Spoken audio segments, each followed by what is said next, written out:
first thing I do every morning, I get in work, BBC Sports, gossip column.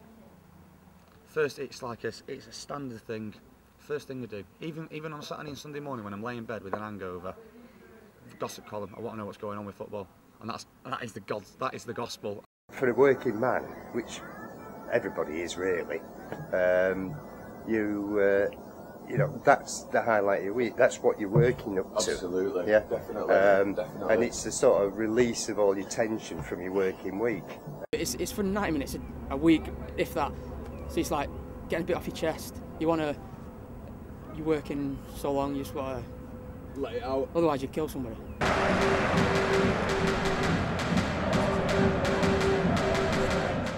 Did you play football as a kid? Did, yeah, still do. Still? Yeah.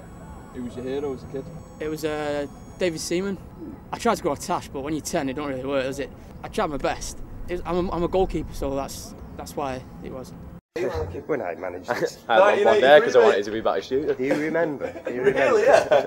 I just have a bullet, mate. When I was about 11, 12 playing for Unicorn, I played up front with like long shoulder length blonde hair. To be the hero, exactly. I used to piss everyone off because they'd never think I was any good, and then I'd go bang in a couple against them. They'd be like, "Oh, some guy who looks like someone out of Hampton just scored." Look like who? Two pieces of some 90s boy band. And your point about emulating the heroes, it was horrendous. Yeah, I mean, you're talking about 11 and 12-year-olds, and you're getting kids coming out and the parents saying, break his leg or whatever. But this is the parents, it's terrible. And it's all, but it all stems from the professional game, doesn't it?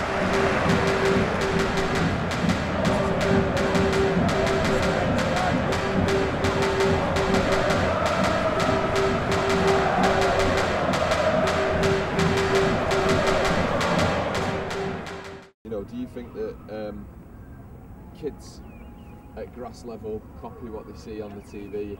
I think it affects younger professional players as well, especially if you're looking at League 2 and League 1, because it used to be a proper rough game and a lot of tackles you'd get away with, but now you see a lot more rolling about, a lot more diving, a lot more soft refereeing, and that's changed a lot. Well, you got your strong players, who always get picked on, so to speak. Not picked on, but singled out.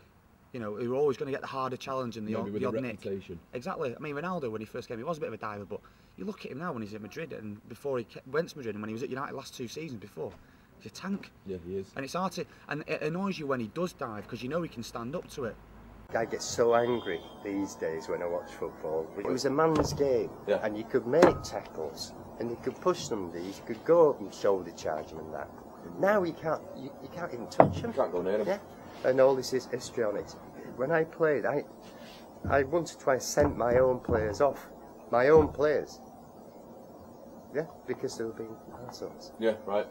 Pretending to be or giving it all that sort of. It wasn't accepted then. And the ref said, "You can't do it." I says, "Watch me. Get off." I dive. I got a nick in the box the other day and the referee didn't give it. That's it happens, isn't it? If you feel a little nick, you're gonna go down, but it does. It's sort of elaborated. Do you think if the players that people look up to, like Ronaldo, if he didn't go down, do you think that would filter down to say you, then where you think my hero didn't go down, I'm gonna. You took like the likes of Eric, who never went down. Exactly. Does it filter through? Yeah. Does it reflect society in a way? I think so. Yeah. I reckon so. Yeah.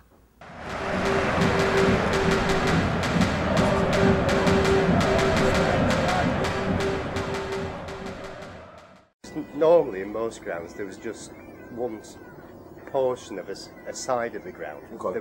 There was seats. Everybody else stood. Yeah. Everywhere else. But there was still that element of the rich brigade. Yeah. They probably didn't eat prawn sandwiches, more probably upper class pork pies. It's funny how that's become a saying. I'm sure that started at United as well. It did. It was keen that said it. Yeah. Would you put down to not going as much as you used to? Would you put that down to prices? It's not necessarily down to prices. I actually enjoy watching the game in a pub. Right. You get the better atmosphere sometimes, especially if you're in your local like here, and there's a few blues in here, and the banter's just. Banter's a big part of it. The banter's immense. It's epic. You know what I mean? It's massive. And that's what it's all about, isn't it? A lot of people say about football now. It's sanitised. Yeah. You know, you can turn up. And you know, well, you know, when Keno went on about the prawn sandwich brigade, he's right.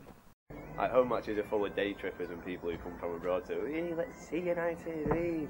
And so now the proper fans think, well, right, we'll go to the away games because we're the ones that will make the effort. Yeah. If we get the right away game, we can drain out the home fans. There's a saying that fan power scores goals and away fans score a lot more goals than home fans. I can believe that. You have your 4 or 5 big games where you play like City, Arsenal, Chelsea, Liverpool, you know, and things like that, and Leeds. Yeah. They're your 5 main games where if your game's against United, it's the great games, but even so, the atmosphere's not great unless you go to an away game. It's just the atmosphere. You stand up all game.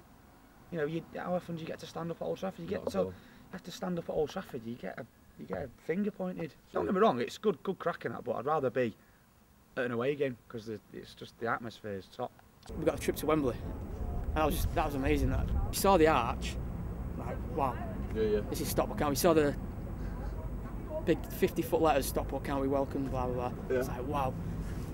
We took 22,000, which if you look at an average game in the league, it's like when you say glory hunters at United. I think that day only we had everyone in Stockport went, which is nice. It created an atmosphere, it made the club look good, but he won't be there this first game of the season. What's the average at Edgeley then, would you say, like for 6,500? An average league game? Yeah. Against Leeds and Huddersfield, you'll probably get 10, 12. And so then, obviously they're the big games. Yeah. If you say to someone these days, oh yeah, I'm a Stockport fan, they go, oh, why does you support Stockport? I get the opposite actually. There's a lot of people who are like, well done, grassroots. There's a lot of naive fans as well. They'll ask you who you support, you'll say Stockport, and then they'll say, what about your proper club? And you'll think, what? It's like you support in the Premiership. And like, nobody, Stockport. I support Stockport. Is there more to life than football? If United lose this Sunday, say, what's your mood going to be like Monday morning? Pretty miz. I won't be happy for a day, but it's one of them. You take the rough with the smooth, don't you? Because every team has its ups and its downs. But it definitely affects you. Oh, it does. It pisses me off. If Chelsea win and United lose, no, I'll be fucking well pissed off Sunday night, and I probably won't go out after arranging. You know, it's bank holiday Monday. I can have a doubt if I was going to go on the piss, but if that happens, I won't be happy. On the reverse side, Chelsea lose, United win. It has major effects, doesn't it? Full on, yeah. I wasn't happy if Leeds got stuffed at anything. I wasn't happy. Yeah. But it was a very temporary thing. It wasn't, don't talk to me for a day. Yeah, but it's not though. It's just like. But maybe that's. It's like if you lose, you usually stay out on the beer after the match anyway. So say if you lose to City, and then you go in the pub and there's a load of City fans in there, and they're all like, "Hey, we just beat you. You're not going to be happy, are you?" But no, you're not going to be happy. But like I say, there's more important things in life. Maybe it's the way society's changed as well. That people haven't got much else in their life.